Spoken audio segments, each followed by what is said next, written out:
Really quick, before I start this video, I just want to let all of you know, I'm going to put a little bit of B-roll at the end of this video of the tortoises. A lot of people ask about the tortoises, where they've been, how they're doing. Can you show us some video? I'll put them at the end of this video. We have a couple cicadas here from Africa, and they're out here on the patio just eating some watermelon. So I'll put a little B-roll of them eating the watermelon. So check it out. It's Sunday, June 2nd, 2024. Thank you so much for joining me today. I hope everybody's having a good, safe weekend. So much happening. I want to discuss a few things with you today. Please make sure to like, share, and subscribe. Keep sharing these videos all over your social media. I really appreciate it. Make sure to hit that bell notification down below so that when the newest videos drop, you are alerted. Now, let's just get right into things. There were a few people commenting yesterday on what do you mean by being your own central bank? Now, there are people very, very new to this. This may be the first time you're listening to this show. And I say this many, many times. I reiterate this many times, be your own central bank. And what do I mean by that? I mean, don't have all your money in the bank. Be your own bank. Be able to get to your own money. Don't rely on your bank being open tomorrow. Don't rely on the ATM working tomorrow. You should not have, in my humble opinion, you should not have all your money in the bank. Have enough to pay the bills. If you go back, I don't know, what was it, a year or two ago, Texas Silver, my dear friend Aaron, where he buried hundreds of ounces of silver on his property. That is another example of being your own central bank. Aaron does not deposit his metals into a bank or into a private vault company or anything like that. He is his own central bank. He buries that stuff on his own property. You can have safes. You can bury it. There's all types of ways to hide it. There's lots of videos on where to hide things. People have been doing this for thousands of years, hiding valuables and assets. And, you know, you got to get a little creative. Think a little bit outside of the box. I think it's much safer that you're holding your money versus a bank, because a bank can press a button and your money's gone. A bank doesn't have to open tomorrow and you cannot access your money. Most banks don't even have that much cash. Go and try and cash a $5,000 check tomorrow at your bank. They'll probably tell you to come back next week because they're going to have to order the money. How does that make you feel? So when I say be your own central bank, what I'm referring to is don't have all of your cash sitting in a bank. Don't have your assets sitting in a safe deposit box. Find an alternative. Find some other place to put this stuff. I'm not saying to keep it all at your house. I don't keep all my assets at my house. I spread it in multiple places, in different locations. But you got to get a little creative here. I believe leaving all this stuff sitting in a bank makes you very, very susceptible to getting wiped out. So as we're talking about being your own central bank, I also say don't be your own, you should be your own security task force. You should be your own security. Don't rely on the police to be at your house in 30 seconds. It's not going to happen. In some areas, it may take over an hour if they even show up. You may live in a rural area. You may live in a big city. They're not going to get there in a couple minutes. And you may not have a couple minutes to be waiting if it's a real emergency. This is why you should be training. This is why you should be getting proficient with tools. This is why, again, you should be your own security detail. Now, I don't know when Aaron of Texas Silver is dropping another video, but we spoke, at least on this show, I mentioned that he saved an 81-year-old man, an elderly man who went into cardiac arrest last week. Well, this weekend, he was out on his boat. Major boat accident took place on the lake he was at. I'm sure he'll get into the details on his own show. Make sure you check out Texas Silver. I don't know when he's going to release his next show, but just to give you a little prelude here, major boating accident over the weekend. Multiple people hurt. Some people had to be airlifted out, okay? Aaron has an emergency trauma bag that he takes everywhere, on the boat, in the truck, wherever he goes. And because Aaron is his own central bank, he's his own security detail, and he's really his own emergency medical system too. So not that we don't need hospitals and doctors, but they're not going to be there. They weren't at the lake. Fortunately, he had some nurses with him, but you're not going to have possibly a surgeon right there on the boat. You're not going to have the equipment necessary, the medical equipment.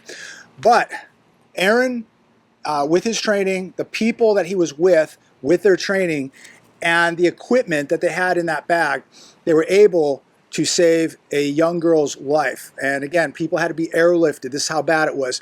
I believe everybody's going to survive and be okay. But what if Aaron and his friends weren't there, trained with the trauma background that they have in their training, the nurses who work in trauma units, Aaron having the emergency bag there. I mean, all this is so important, that we are our own central bank, our own security detail, that we have our trauma kits, our tourniquets, because we may have to be the temporary doctor and take care of that trauma, for the first 15 minutes, 30 minutes, 30 minutes, whatever it takes before the professionals get there with a helicopter and airlift that person to an emergency room.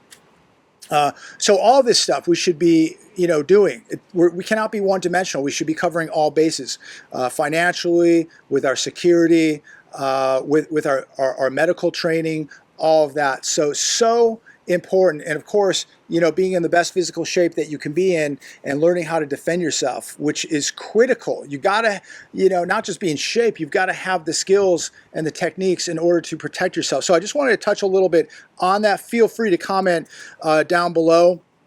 But if you're relying on the system to, if you're relying on a surgeon to be there when you're in an accident, or if you're relying on your bank to be open tomorrow, great. What if they're not? What if the ATM shut down? We have a major cyber attack, grids go down, a natural disaster. You can't access these funds, and your piece of plastic doesn't work at the grocery store now. They're only accepting cash. What are you going to do? I mean, you got to start really thinking about where we're at today in 2024 and the possibilities of really major events taking place, and ways we should be preparing ourselves right now to protect not just ourselves, but our families, our friends, and people in the community. The Daily Huddle. China dumps $101.9 billion in U.S. Treasuries in 12 months as Fed governor dismisses imminent demise of U.S. dollar. Of course, they're going to dismiss it. You should be very, very concerned with what is happening with the U.S. dollar right now. And I don't know about you, but I've noticed it's buying a whole lot less of everything. Gas, food, gold, silver, you name it. The U.S. dollar continues to buy less and less. And it's not because things are getting more expensive. It's the purchasing power of the dollar is getting weaker. Gold isn't getting more expensive. It just takes more dollars to buy it because the dollar is buying less because it's getting weaker. And this tells you and I that the dollar is destined to, at some point, lose its world reserve status. Not saying that's going to happen tomorrow, next week, or 5 years from now. But anything's possible now. But there's no doubt the dollar is destined for demise. And we've been watching this for years and years. I mean, it's lost 98% of its purchasing power. At some point, something is going to replace it. Sanctions and policies, according to this article, are long-lasting. The shifting cross-border payments landscape, including rapid growth of digital currencies, could also pose challenges to the dominant role of the U.S. dollar. America's use of sanctions against foreign nations is going to shorten the life of the U.S. dollar. The world sees America weaponizing the U.S. dollar, which it has done for a very, very long time.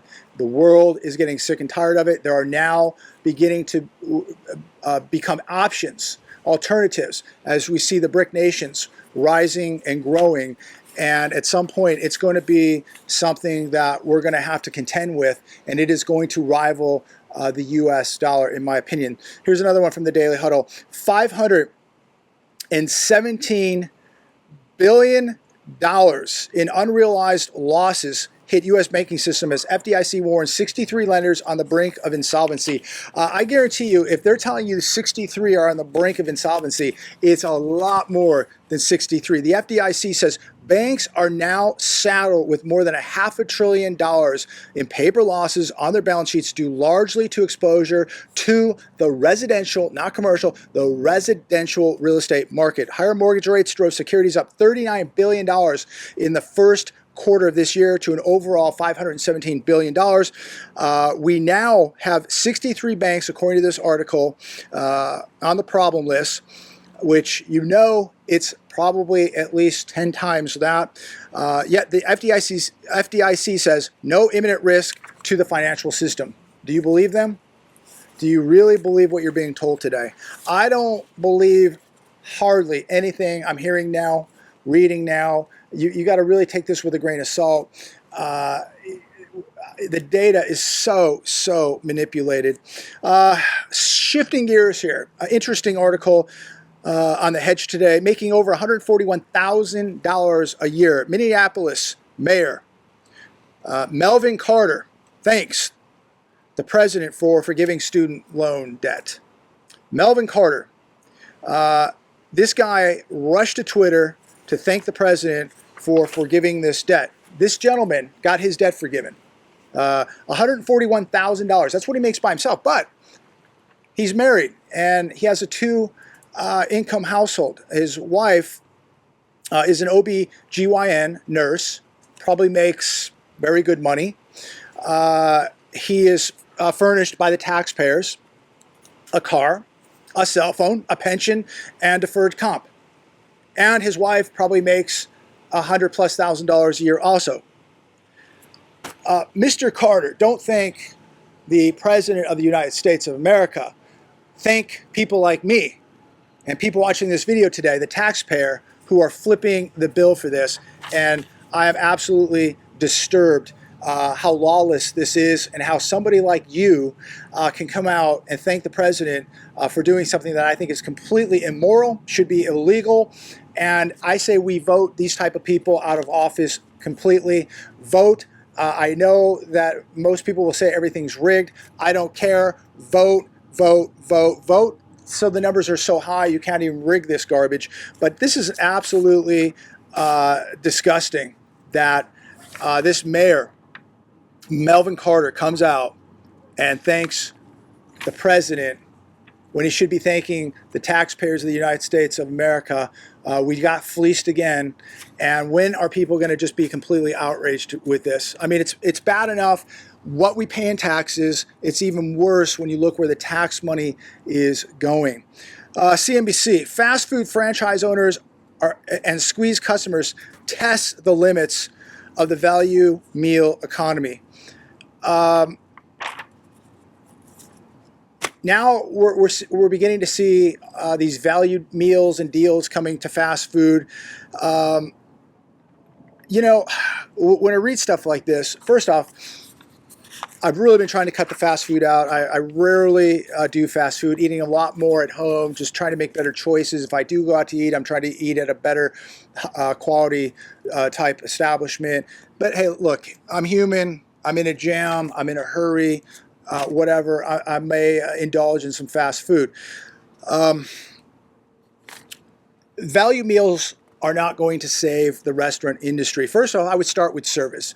The service at so many fast food establishments is so horrible. Now, In-N-Out, they do a fantastic job, but most places, it seems like people don't want to be there. They don't want to work. The customer service is worse than their food. And so I would say, you know, maybe if you got the right people, the right team, that would probably help improve sales.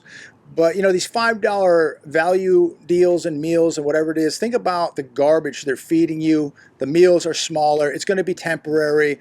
It's not going to save the industry. You can't serve $5 meals and pay somebody $20 to flip burgers and think you're going to make a profit. The fast food industry, the restaurant industry as a whole is in big trouble. And it said in the article that now some of these McDonald's mentioned in the article, they're not going to charge for extra sauces. Isn't that wonderful? Like if you want an extra sauce, they would charge you. You know, maybe some of these places are going to get what they deserve, but at the end of the day, I think we're going to see thousands of restaurants this year go out of business. I don't have the numbers right now and how many have already gone out of business in 2023 and 2024, but I'm sure it's quite a bit. But we're going to continue to see more, and people just don't have the discretionary spending in order to go out and eat. The restaurant business has a very, very long-term problem on its hands, and it's becoming very unprofitable. But people just don't have the money. Here's another one from the Hedge today. A restaurant apocalypse is starting to sweep across America, and that is really bad news for the U.S. economy. People are still eating out, but they're eating out a lot less often. They're having to make choices now. And, if you want to get a good idea, it says here in the article, about how your economy is doing, the U.S. economy, take a look at the restaurants in your area. Now, that doesn't mean drive by a Morton Steakhouse or a Mastro's. Those places are still doing pretty good, from at least what I see in my area. I don't know overall how they're doing. But when you look at the mom and poppers out here, when you look at the fast food restaurants, when I go grocery shopping at Winco once a week, I drive by McDonald's right there. It was one of the busiest McDonald's I had ever seen. The drive-through, double drive-through, packed. The last couple months, that drive-through is desolate. There's nobody there. It is noticeable. And a lot of the drive-thrus when I'm driving through town are just not that busy. The busiest one is In and Out, because they're still trying to give you value. They're still trying to give you fresh food, good service, clean restaurant, and they're still doing very, very well. But other than that, most places are not. Most people have very little discretionary income to spend as a result of the cost of living crisis that they're in right now. I can't believe how quickly things are happening now in the U.S. economy. And I will repeat this, as I've said many times, this is the worst economy I've seen in my life. If you've seen a worse economy in your lifetime in America, please let me know. You're probably in your 90s, and that would be 1929, the Great Depression era. Other than that, I don't think we've seen a worse time with the U.S. economy, and this isn't over. This is not over. I do believe that we are in a depression now. I do believe that we are heading into our 1929 moment, that we're going to see the greatest depression 2.0 take place in America. That doesn't mean it's going to happen tomorrow, next week, or next month, but it is going to happen. There's too many bubbles, too many huge deficits, too much debt, and too much inflation. Things are going to break loose, and you're going to see a major, major depression. We're in tough times right now, and people are going to have to make tough decisions. And they're doing that right now in regards to what's happening with restaurants. They're doing that in regards to what they're buying at the store. They're doing that with, should I buy a new vehicle? Should I hold off? Should I buy a pair of shoes? Should I hold off? People are driving cars longer now. The average car on the road is 12 and a half years old. So people are now making very, very tough decisions, cutting things out of their life. Stupid people who are irresponsible and reckless, who are broke, they're going to still be running up the credit cards, using the buy now, pay laters, going to Vegas, partying, acting like everything's fine, eating at restaurants every day, going out to lunch every day, buying the $11 lattes, and that's fine. That's on them. You do not want to be a zombie. You do not want to be a debt slave. These people have no idea. When the cards shut off and they're tapped out and maxed out in a depression, these people are not even going to be able to rent a room. They're going to have a very hard time feeding themselves. They're going to be in big trouble. The repo man will take the car, they'll be evicted from their apartment, and they're going to be facing homelessness. You notice how people don't laugh at homelessness anymore? When I was shooting the homeless videos years ago, people would laugh, blame the homeless person. Oh, they deserve it. They got what they wanted. There's a lot of people now homeless, living in the cars, living in vans, that didn't want to be there, that had jobs. They got medical bills, they got behind on the credit cards, they lost a job, they got a divorce, they got wiped out, and guess what? They didn't have a family to fall back on, they didn't have a good church to fall back on, and guess what? They're sleeping in their car today. This could be any one of us. Don't laugh, because real tough times are coming, and people are going to have to make some tough decisions. Labor costs, food costs, insurance, rent, everything going up for restaurants, and this means that the price of food is going to go up. Inflation is not going away, ladies and gentlemen. It's going to get much, much worse. So be prepared for that. So just a few things I just wanted to share with all of you today on this Sunday, and it just does not look good out there. And so my advice is to walk the walk the best that you can. Don't believe everything out there. You know, there's so many people, so many fake people out there. I've got to mention this. I remember, a lot of these channels were selling,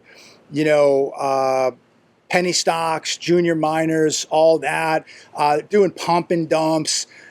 So many fake, misleading people out there, people crying on videos, and they talked to God last night, and you should buy this stock, and you should buy this and buy that, and be very cautious, because a lot of people are going to really try to take advantage of people's emotions now as people are feeling the pain and getting hurt.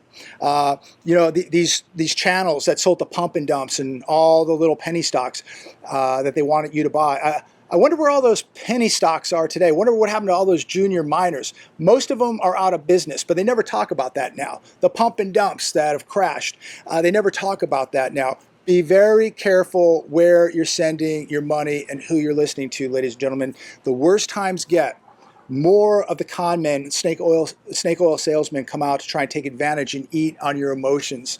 So be very, very careful. And of course, people are going to be trying to find a way to make money now. They think that if they invest, $1,000, they can make $10,000 over here. And if they invest $10,000, they can make $100,000 over here. People are going to get really, they're going to take, some people are going to take some big risk here because they're getting desperate. And so be very, very careful who you're listening to, what you're doing, who's managing your money, who you're sending your money to, what you're buying.